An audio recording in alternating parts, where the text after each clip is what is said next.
সারা রাত ধরে হাঁপ মারি বেন্না উড়ি সাইজে মই দেওয়া। এটা নোয়াখালী মানুষ ছাড়া কেউ বুঝতো না ঘটনা কি আর।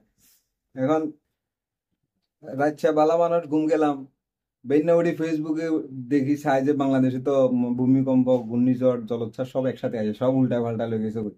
জিগার ফেস মানে জিগার আইডিতে ঢুকি হিগার আইডিতে, মানে ঘটনা একইটা, কুমিল্লা মুরাদপুরে দর্শন কি অবস্থা, কি বিচ্ছিরি অবস্থা, বিবস্ত্র করি একবারে যা তা করিয়ে লাইছে। এখন ঘটনা দেখিয়ে আমার প্রথমেই সন্দেহ হয়েছে যে এটা আসলে দর্শনের ঘটনার মতো মনে হয় না।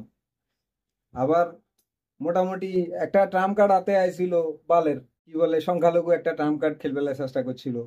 অনেক সংখ্যালঘু গলে মোটামুটি পোস্ট করছিল। আর ওই বর্তমানে পলাতক সংখ্যালঘু যারা আছে তারাও মোটামুটি পোস্ট করে উল্টা লাইছে, নতুন বাংলাদেশ কি এটা হইলো, কিন্নে চলে, দর্শন করে সব সর্বনাশ করিয়ে লাইছে। সন্দেহ তখন হয়েছে।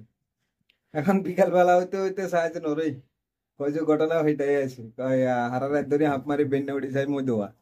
এখন দেখা যে সকালবেলা যাদের ফোর্স দেখছি বিকাল বেলা থেকে তাদের আর ফোর্স দেখি না, কারণ ওই ঘটনা উৎঘাটন করা হরে দেখছেন এটা তো ওই গুণের লোক। আর মনে হয় আর একটু দেরি হইলে বা এই পর্যন্ত যদি আসল ঘটনাটা প্রকাশ না হইতো তাইলে হয়তো লন্ডনের তো অলরেডি ফোন চলিয়ে আইতো, অত ফোন করবার প্রস্তুতিও লইয়া লাইছে। আর মনে করেন না, দিল্লির মসনদ, সংসদ ভবন, আর সোশ্যাল মিডিয়া, প্রিন্ট মিডিয়া এগুলো তো কাঁদতে কাঁদতে মনে করেন না সর্বনাশ হয়ে গেছে। বাংলাদেশের সংখ্যালঘু নির্যাতন আবার শেষ, আমরা আর্মি ভাড়াইয়ের মানে বাংলাদেশ দখল করি এলাইবার মতো। আল্লাহ এই যাত্রা বাঙালিরে বাঁচাই দিছে, বাংলাদেশিরে বাঁচাই দিছে আর এই করার রকম। শুকর আলহামদুলিল্লাহ।